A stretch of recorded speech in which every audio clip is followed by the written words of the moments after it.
Okay, next, may isa pa. Ano pangarap mo sa iyong pag-iipon?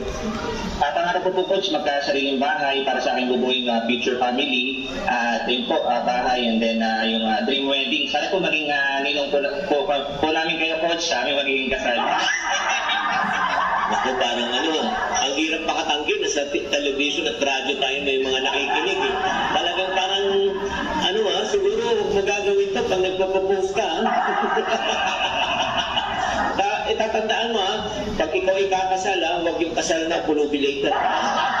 Yung tama na, magbabatet tayo. At saka nagandahan dito kay Joseph, alam mo ang ginagawa niya, hindi lang siya nag-iipon, ini-invest niya, pinapalago niya, nagne-negosyo siya, kaya dumadami lalo ang kanyang ipon.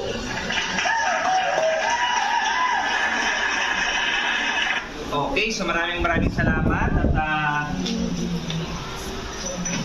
by the way, yun nga pala yung aking na-interview, nag-guest ako kay Coach Chingitan, or Ninong Chingitan, kasi parang pa siya dun na-trap, kasi diba, bigla nang iniinom, pero that's yung interview na yun. Okay. So 2021, ako po yung isang Grand Kwentong Iponaryo winner, at 2022, Iponaryo of the Week. Kaya saktong-sakto ang ating items ngayon, napasok sa akin ko. Siyempre sa mga tayo po ng mga events natin, siyempre sa mga nakikita na rin natin. Tulad namin yung ating first station na pwede yung mag-ehemplo. Okay? So, ano masasabi yun sa nagsasalita sa audit? Sino yung si Chinkitan? Sino si Chinkitan? Sino siya si Chinkitan? Siya ang ating Adriano.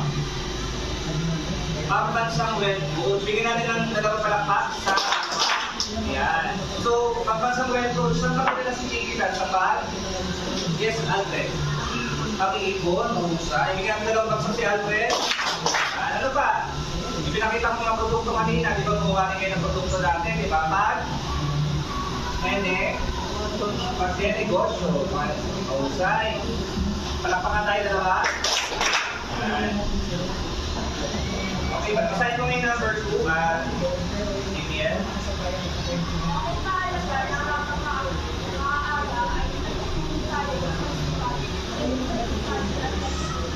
Okay, bakit lang maaga?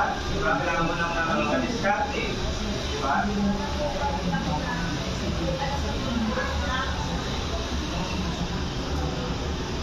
Para paglaki daw, may alam na sa pag-negosyo. At si Miel, di ba, nakikinta lang di ba, ng ating mga charts, mga naking charts, di ba, mga bracelet. So, palapakan na natin si Miel lang ito. Isa pa, mag-i-buy, mas maganda. Tulad na lang na ginagawa na isa yung plastic, di ba? Di ba sila nakabili sa kanya rin, kanyang produkto, di ba? Equality, yung kanyang mga charts bracelet, di ba? At yun, okay, next. Yan. Pag sinabi natin pagpupunyagi, mali mo pakibasa. Yes, Alfred? Pagpupunyagi. Ito ay pagtitiyaga na paano Kasi tingin mo, kailangan ka ng pupunyagi sa buhay.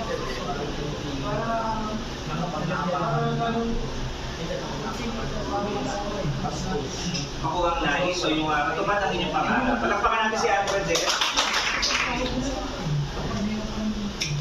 Next. Ito. Yes, may pagkakasal. Yun. So, bakit pa kailangan ninyo magtipid? Hindi naman na totally magtipid na hindi na kayo kumain. Yung may mga extra lang na natitira. Diba? Yes, Alfred.